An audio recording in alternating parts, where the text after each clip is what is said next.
Hello everyone, this is CJ with Cycletron. Today I want to discuss what I think is the best way to spend $20,000 or less for a motorcycle from each of the major manufacturers. I will list my preference of motorcycles from each manufacturer, so there will be sport bikes, cruisers, and naked style bikes that I'll be covering in this video. Now these are my opinions based upon consideration of looks, performance, and overall value. So please let me know what your opinion is and what bike you'd go with in this price range. Also keep in mind that it's quite possible that the perfect bike for you might be closer to $10,000 in price than $20,000. But I'm curious to see what you can get for buying a bike at the upper end of this range from each manufacturer. Let's start with Harley-Davidson. To me, I think the Lowrider S is a fantastic motorcycle. For the 2022 model year, Harley used the 117 cubic inch engine and moved the gauges from the tank to the dash. This bike lists for $18,200 plus $950 to add ABS and another $525 if you go with a bike that is not black. I really like the looks of this bike and I think it would be a hoot to ride. I think a close second from Harley would be the Street Bob 114. Let's move on to Suzuki.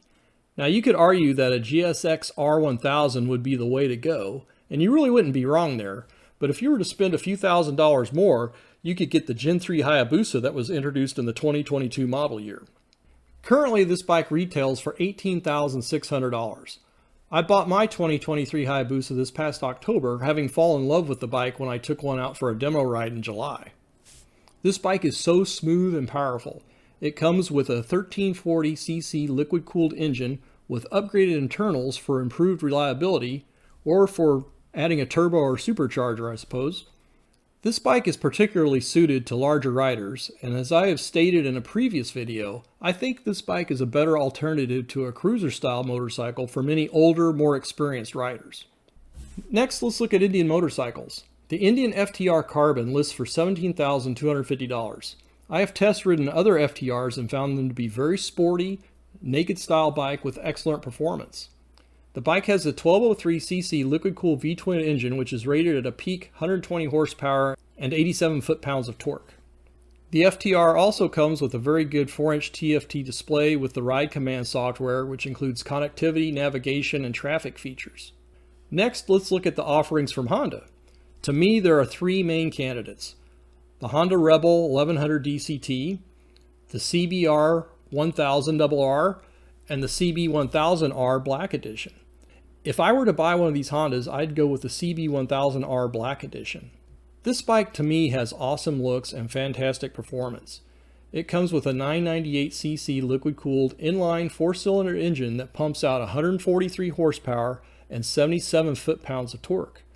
This bike offers classic styling without a bunch of excessive gadgetry and comes in at a relatively light 467 pounds. Now let's look at what we could get from Kawasaki in this price range. You could get the fantastic Z900 RS retro-styled bike. My son owned a 2020 with the cafe styling, and I think it's a fantastic bike. I think it has better looks than the Honda CB1000R, frankly. The issue, which is not really an issue, but for this video, this bike is at the lower end of the price range at $11,750. So we can get even more performance if that's what we're after by spending a few $1,000s more. You could also make a compelling case for getting the Ninja 1000 SX at $13,200. You could go with the SE version and get hard saddlebags, so you'd be all set for sport touring. But again, we have other bikes we could get from Kawasaki by spending closer to our $20,000 price limit.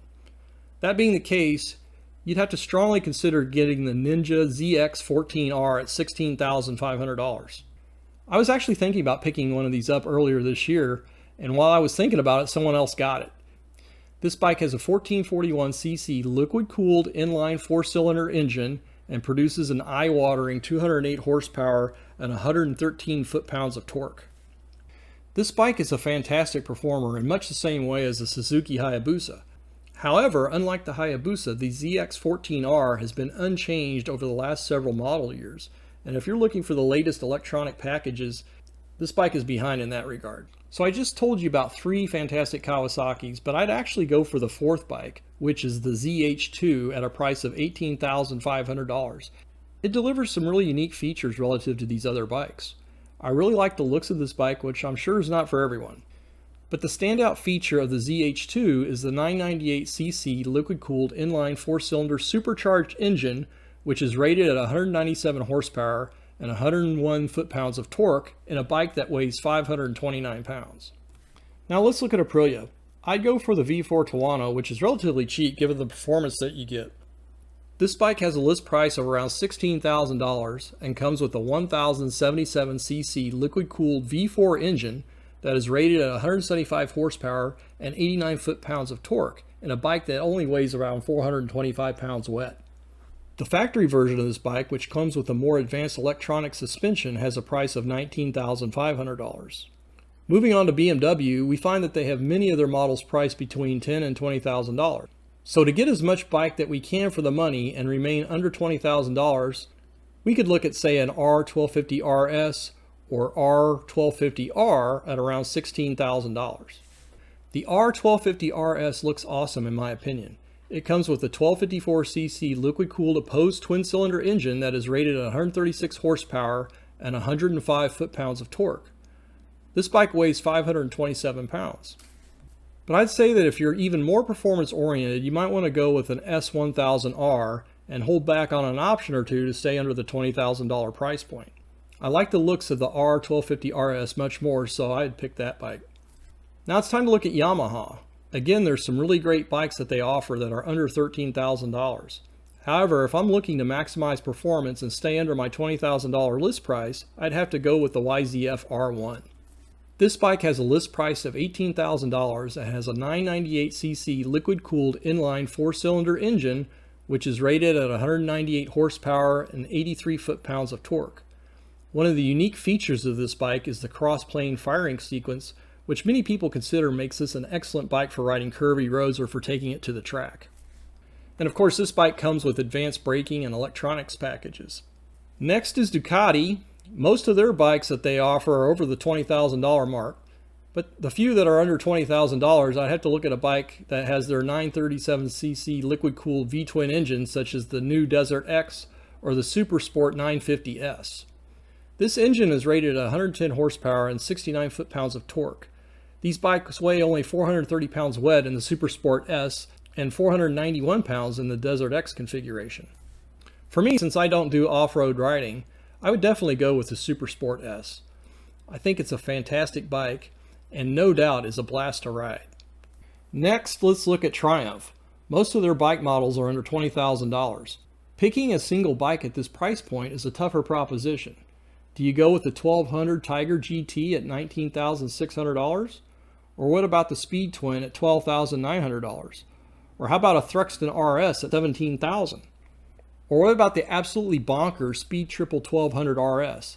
This bike has 1160cc liquid-cooled inline triple engine that is rated at 177 horsepower and 97 foot-pounds of torque and weighs only 437 pounds. So obviously we have to pick just one Triumph for purposes of this video. In that case, I'd go with the Thruxton RS due to a combination of performance and looks. For an extra $1,800, at a total price of $17,800, you could go with the absolutely amazing looking Thruxton RS Chrome Edition. The Thruxton's liquid-cooled 1200cc parallel twin engine is rated at 103 horsepower and 83 foot-pounds of torque, and is simply one of the greatest looking bikes out there in my opinion. That leaves us with just a few other motorcycle manufacturers to cover, and that would be Moto Guzzi and KTM. For Moto Guzzi, most of their bikes are at the $15,000 price point or less. So to push the $20,000 mark, I'd have to go with the V100 Mandello S. To me, this is a very interesting looking bike. The V100 has a 1042cc liquid-cooled opposed V-twin engine, which is unique to Moto Guzzi these days. And unlike other Moto Guzzis, the V100 has a secondary counter-rotating shaft which cancels out the normal tendency of this type of bike to pull to the right when you get on the gas. The engine's rated at 115 horsepower and 77 foot-pounds of torque. The bike comes with Olin semi-active suspension and a shaft drive. I know that the looks of this bike won't appeal to everyone, but I really like it. Another interesting feature that this bike has is the adaptive aerodynamics that involve deploying winglets at higher speeds or at a speed that you program. Finally, let's look at KTM. There's plenty of options for under the $20,000 mark, as most of KTM's offerings are under this price point. But again, to get the most bike at this price, I'd go with the 890 Duke R. This bike comes in at $13,000. Unfortunately, the 1290 Super Duke R Evo at $20,400 is just over the price limit that I have set for this video.